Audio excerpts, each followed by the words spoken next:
Hey guys, how's it going? I'm bringing you a different sort of video this month. I wanted to do a retrospective video on one of my favourite games of all time, this being Zelda Ocarina of Time. I love the Zelda series a ton. It's always been one of my favourite Nintendo franchises ever, and I've literally played most of the games to death at this point. But, by far my favourite of the Zelda games has to be Ocarina of Time. This game holds a very special place in my heart, and it was the first Zelda game that I ever played on my 3DS. And from playing Ocarina of Time, it introduced me to a whole series of insanely amazing, intuitive, and insanely creative games. How about we dive into this retrospective and see what treasures that Ocarina of Time holds? Shall we?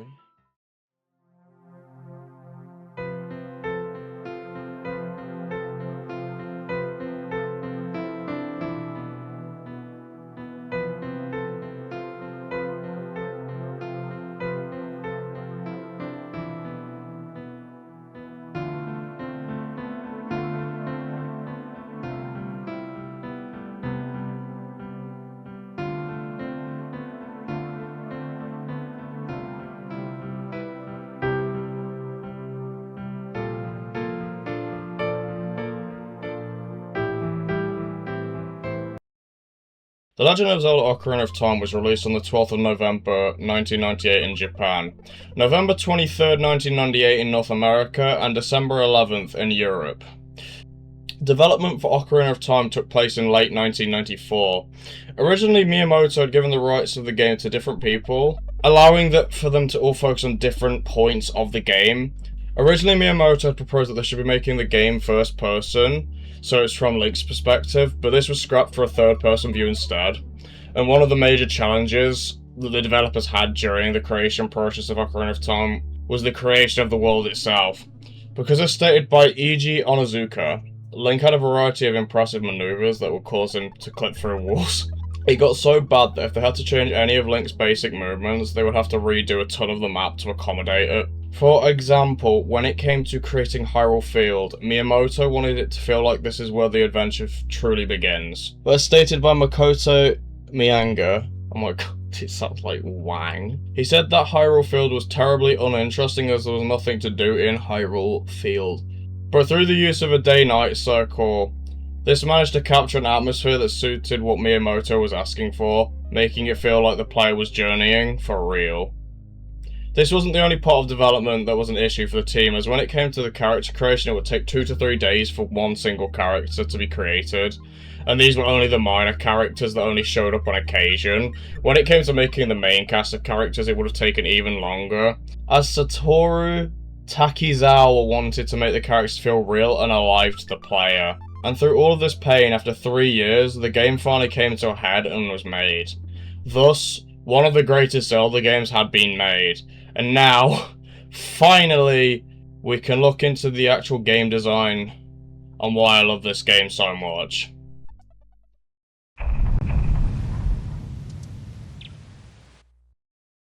It all starts on a dark, stormy night. A child dressed in green walks up to the drawbridge. A tall green man appears in front of the boy and smiles at him. He raises his hand as if to attack, and suddenly, the dream is over. This is such a cool way to start a game off, already showing us the main character Link and the main antagonist of the game Ganondorf. It shows an immense difference in power, which I love, and to me at least, it gives such an intimidating and terrifying stature that comes from Ganondorf. Anyway, enough of going on about that. I mainly want to focus on the area that you start in. Link wakes up to his new fairy companion Navi and heads out of his treehouse to reveal the beautiful forest known as Kokiri Forest.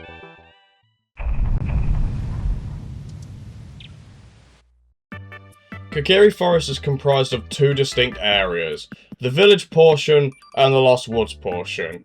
Kokiri Forest is also located within the southeastern part of Hyrule. Upon waking up, Link has to go and get a sword and a shield, as he's been summoned by the Great Deku Tree. And this is where the amazing and intuitive design of the game is shown within Kokiri Forest. As an example, to get the shield, Link must obtain 40 rupees to buy it. So, you think, how do I get the rupees? Well, There are so many different ways to get rupees. For example, there are multiple different chests that you can obtain rupees from, and this shows a main mechanic of the game and how to obtain different items, and introduces it to the player in a safe environment so they can understand how it works. This is similar to the sword, as when obtaining the sword, the player has to get past a boulder that moves around the room. Again, introduces a mechanic in a safe environment. And I love when games do this with introducing mechanics, because the best way, in my opinion, to do it is show it off in a safe way before you start playing either the level or the game or whatever.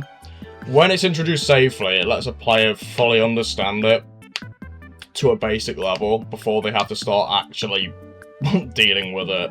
It's like with, this is a very random example, but with Mega Man, I like how the games do this because they'll show off a mechanic in a level where I'll be like, okay, you won't die, you won't take damage, but here is said mechanic. Mega Man 6 is a really good one with, I think it's the Wily stages, with these platforms that are highlighted in yellow that you can fall through, but you take no damage or anything like that. But in the room after, as it's shown to you, there's now spikes underneath, and if you drop down, it will actually kill you. So I think that Ocarina of Time does this really well, which is really good.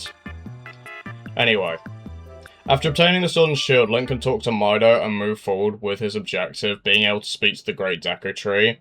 Before getting to the Great Deku Tree, Link learns another major part of the game, the combat. I'll go a bit more in depth on the combat later in the video, as it's a really in-depth system. But upon speaking to the Great Deku Tree, Link is told that a great beast lies within and it's killing him. So, Link, being the brave hero he is, enters to slay the beast within the Great Deku Tree. To make things a bit more interesting, I'm going to do a tier list for all of the dungeons in Ocarina of Time. And with this, we start the first dungeon of the game, the Great Deku Tree.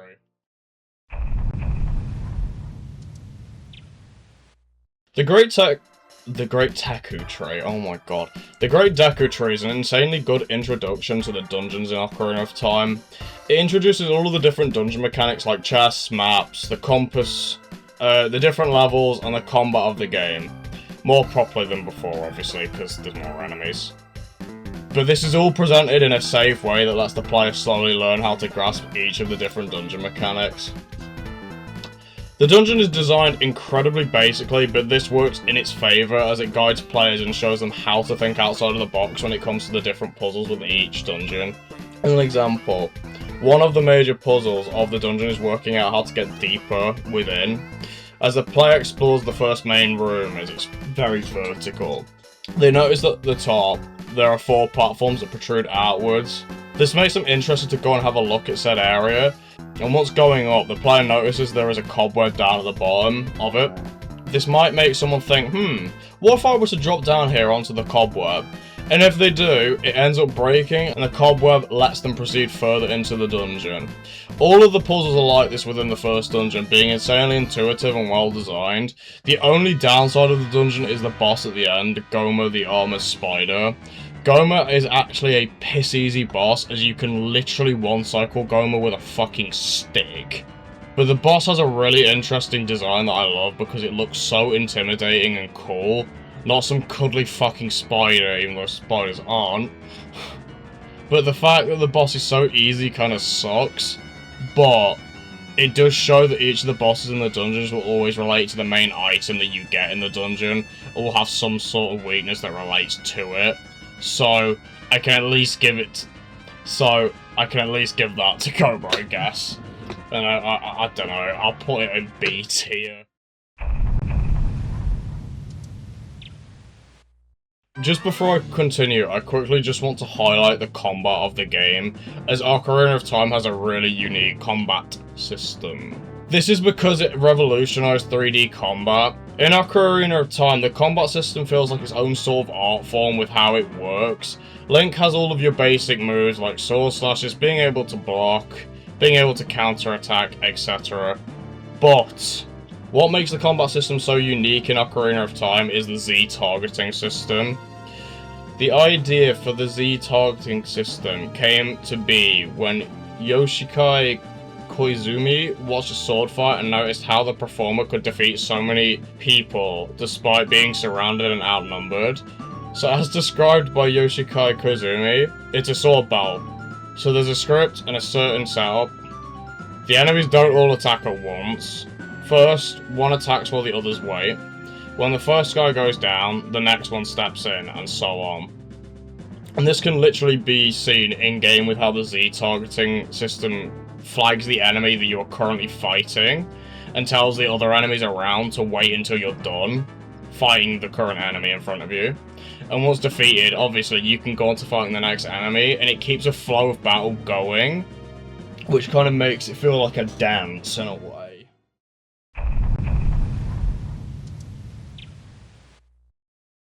Upon leaving Kokiri Forest, Link is met with a lovely, serene open field. Fuck off, Iowa! I'm not dealing with you!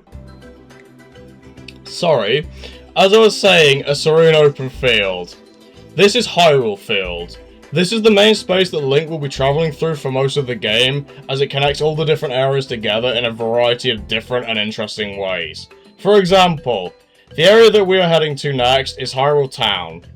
This is near the centre of Hyrule Field and is very easily noticeable, but what's cool about Hyrule Castle Town is that it works with the day-night cycle that now exists for some fucking reason. When Hyrule Field gets dark, the drawbridge to Hyrule Castle Town closes. This is something that Ocarina of Time excels at, is the small details like that. There are so many different parts of the game that just have cool small details and make the world feel so much livelier and more lived in.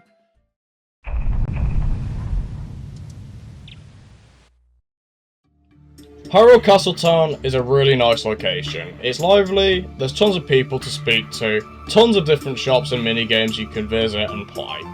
And of course, there's Hyrule Castle itself. As of now, not a lot can be done in Hyrule Castle Town as we lack the items and rupees to fucking do anything. But, if it's not noticeable... the graphic... Did I just say the fucking graphics? Oh my god. But, if it's not noticeable, the graphics for Hyrule Castle Town are very different to what we have seen so far. Instead of using 3D geometry, Hyrule Castle Town uses static images so that it can bypass severe hardware limitations. To me, this is a very smart way of dealing with the limitations, as it still makes the location look lively and lived in, but it is definitely noticeable to the other areas in the game. And this isn't the only area that does it, there are other areas. But, there isn't much that can be done at the minute, so we should move on to heading towards Hyrule Castle itself. Upon entering the grounds of Hyrule Castle, you'll notice a small girl. Girls! You'll notice a small girl! Make sure to go and speak to her, as she will give you an item that is very important for this area. Hyrule Castle changes up the gameplay as this is a stealth section. To get to the castle, you'll have to make sure to sneak through all of the guards without being spotted. Something cool is that if you come here at night, all the guards' vision will be significantly reduced, making this easier to do. Whoa, another small detail? That's insane. But, upon making it to the front or the side of the castle, you'll notice Mario. Wait, Mario? Oh shit! I'm done! This is the girl's father. He fell asleep while making a delivery, and this is where that small little chicken that you got comes into use. It wakes him up. After waking Talon up, we can finally enter Hyrule Castle. Make sure, once again, to sneak past the fucking guards until you enter a nice garden. Finally, Link meets Zelda. Wow. Insane. Upon meeting Zelda, Link is asked if he was the boy from her dreams, and he was. Zelda gives our boy a fucking lore dump on Ganondorf. But, after a bit of yapping, Link looks through a window and sees fucking Ganondorf. Or farming as always. But after all this, Zelda gives Link a letter that will allow him to go further, and finally, I can talk about the Ocarina now as Link learns Zelda's lullaby. The Ocarina in-game is used to play music. All the music and songs that Link can learn can be used in different scenarios to help with puzzle solving. After learning Zelda's Lullaby, Link can use it in different set locations to trigger certain events. But what's cool about this is how they signify when it needs to be used. You'll know when to use Zelda's Lullaby as there will always be a Triforce symbol nearby in some shape or form. And using the Ocarina and playing Zelda's Lullaby, something different will always happen. And for the next area, we are actually going to need this. But in general, the Ocarina system feels so good and just works so well with the game as it adds on to the puzzle solving, which I love. And later in the game, this becomes a lot more important as it's used a lot more heavily. So back to Hyrule Field we go.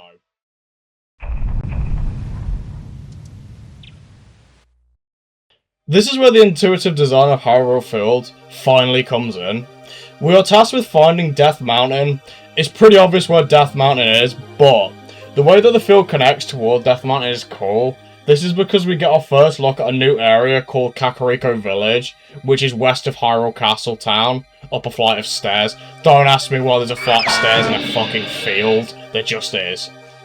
Kakariko Village is a peaceful little village with many lovely residents and many different areas to visit. Like the graveyard, the windmill, a weird house, and most importantly, Death Mountain. Kakariko Village is like a second hub to the game, as you'll be visiting here very often throughout the game, as it houses a lot of important items, and in general has a lot to do here. So, head towards the gate with the guard next to it, and show him the letter. Head towards the gate with the guard next to it, and show him the letter that Zelda gave you. After you show him the letter, he will let you pass, opening up Death Mountain to the player.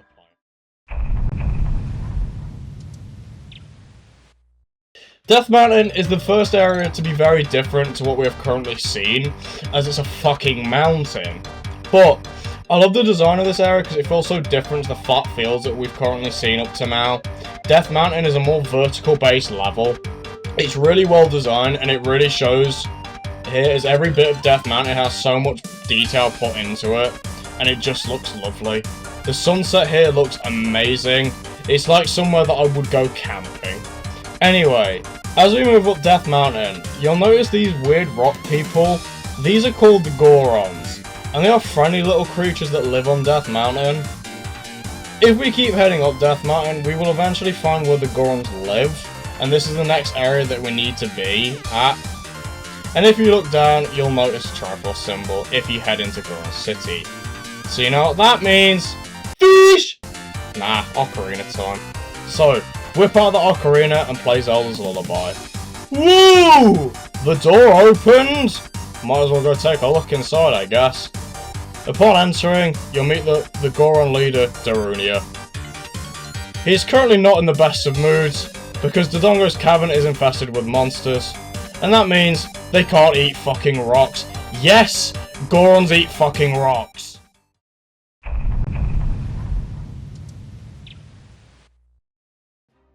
So, this next segment of the game, I am actually not the biggest fan of, because you're really not hinted towards, like, what will actually cheer up Darunia.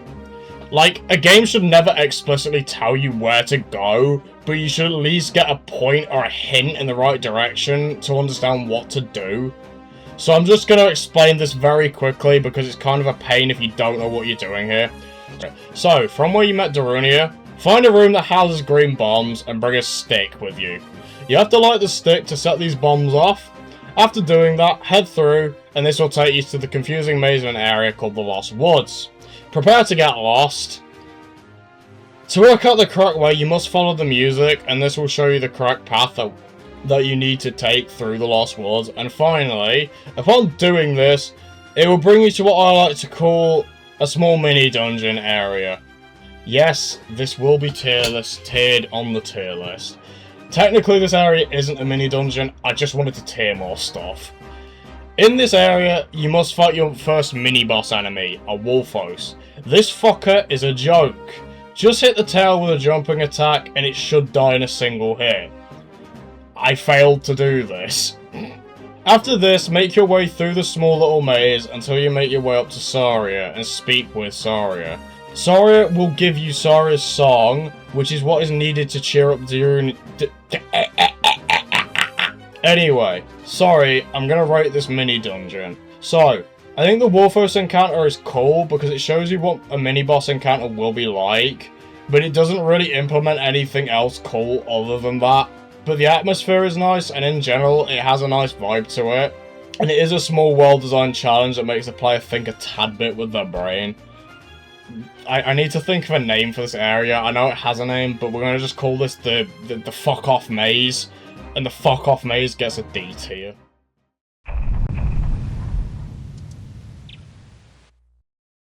After obtaining Sarah's song, head back the way you came and go back to Darunia and play the song for him. This will send him into a fucking dancing fit. This is like some 2010 fucking Vine shit. But, afterwards, he will be so much happier and will hand over the Goron's bracelet to you. This will allow you to finally pick up the bomb plants, and these will literally be needed to open up the dungeon, and also in the dungeon. So head out of Goron City, and head outside to the lone bomb plant and chuck it over the fence. This will open up the second dungeon, Dodongo's Cavern. Dodongo's Cavern is such a good fucking dungeon. This is one of the most well-designed dungeons in the whole first half of the game. It really makes you think a lot with the puzzles and how you have to go about them, because the main gimmick of the dungeon is bombs. The bombs are used in such a creative way that make you think, and literally one of my favourite puzzles in this dungeon is to do with the bombs, is at the end when you have to put 2 bombs into the eyes of the statue you see at the start of the dungeon from the massive Dodongo statue. The dungeon also has a really well designed map, as it's windy and interesting, leading to different rooms that give off such a different vibe and atmosphere, and also allow for a variety of different enemy encounters with varying difficulty. And also, this dungeon has the next mini-boss as well. Dodongo's Cavern introduces the Lizalfos mini-boss. These enemies are really cool and fight like an actual warrior, but that isn't their only trick, as they can breathe fire to throw the player off. I love fighting these guys, as they're the first enemy that feels like a proper challenge to fight, and I've had my fair share of deaths to these guys. But what's even better about this dungeon is the boss itself. Meet Big Dodongo! This is the first boss that actually poses a threat, unlike Goma, as you have to work out the weakness of the boss before you can deal any sort of damage to it. To damage Big Dodongo, you must throw a bomb into its mouth before it can spew fire at you. And once you've done this, attack it with all your might. Hint hint, use a fucking stick. But genuinely, for the second boss of the game, I think it's really cool. It's still easy, but in general, it's a massive step up in quality from Goma, and it's more mechanically interesting and poses way more of a threat. So, for Dodongo's Cavern, I'm gonna give it an A tier. After finishing Dodongo's Cavern, Link is called the brother to the Gorons, and is awarded the spiritual Goron's Ruby. Whoa, we're one step closer to being able to get the Master Sword!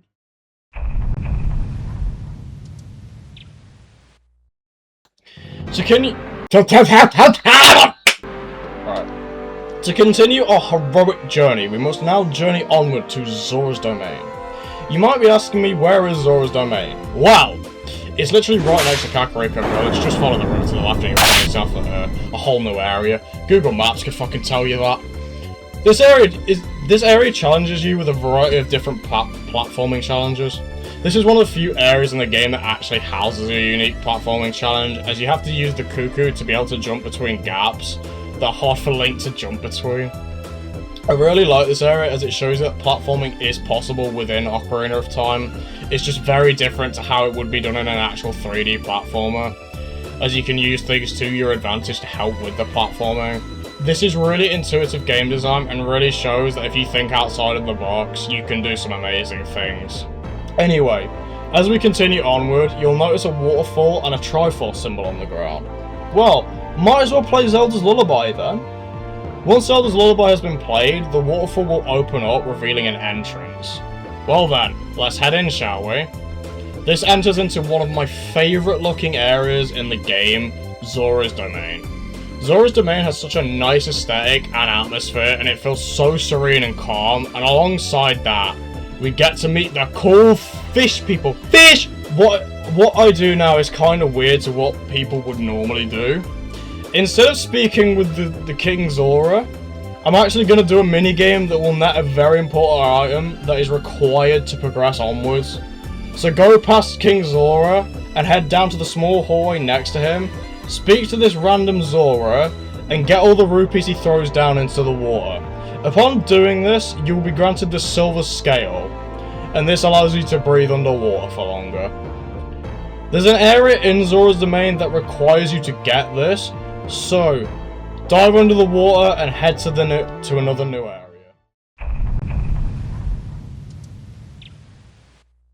Upon going through the entrance under the water, we enter another very well crafted and lovely area, Lake Hylia.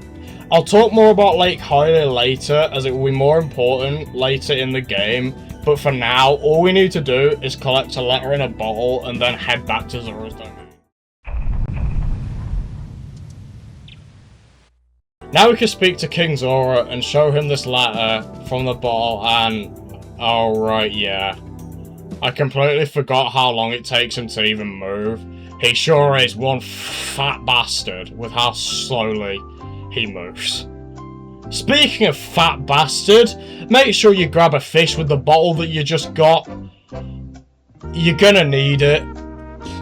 Now, head past King Zora and prepare yourself for one of the worst dungeons in the game. Meet Jabu-Jabu, the fat fuck-off fish. Place that little fishy on the ground and watch as Jabu-Jabu sucks. Welcome to Jabu-Jabu's belly. This is the next dungeon of the game, and yes, I'm completely serious. The inside of a fish is the next fucking dungeon in the game.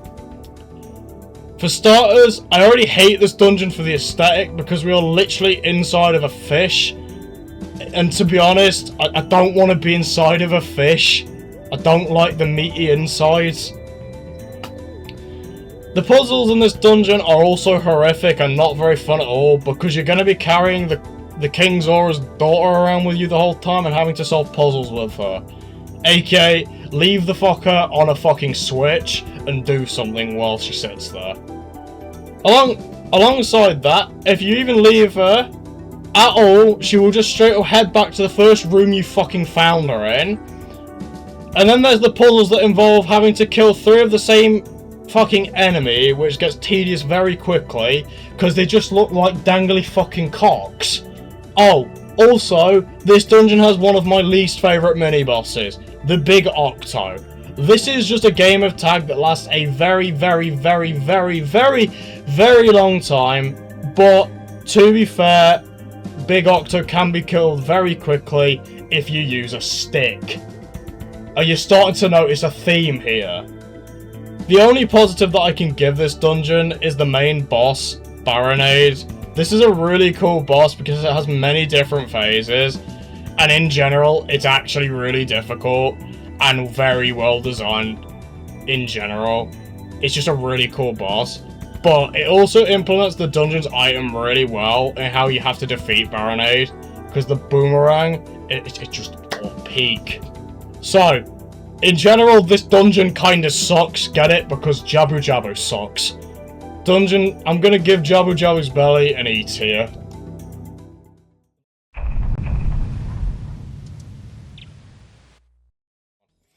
Upon finishing Jabu-Jabu's belly, we are given the Zora Sapphire Stone. We can now finally get the Master Sword! Now, off we go back to Hyrule Castle to tell Zelda the good news. We should rush there to make sure we can tell her. Upon getting to the drawbridge of Hyrule Castle Town, something feels off. The sky's gone dark, and the atmosphere eerie. A cutscene begins to play. Zelda and Impa are rushing off on a horse, and Ganon is tailing behind. Wait a second. This has happened before in a dream. This was foreshadowing for this event. Link, being the hero he is, tries to stand up to Ganon. But as of now, Ganon is too much for Link. He just aura farms too much. After being shot with some fuck-off magic, Link is down. But Ganon continues after Impa and Zelda. But look in the water! An ocarina! It looks very, very important. This is the Ocarina of Time. Go and get it. Haha, another name reference as well. This is an upgrade to our current little stinky ocarina. And alongside this, we get to learn the Song of Time, one of the most important songs that we will learn. This will come in a lot of use in the second half of the game. Anyway, there is no time to be dawdling. We need to get the Master Sword. Head to the Temple of Time and don't stop. Upon opening the door, we see it. The Holy Sword of Time itself. The Master Sword. We pull out the sword, and...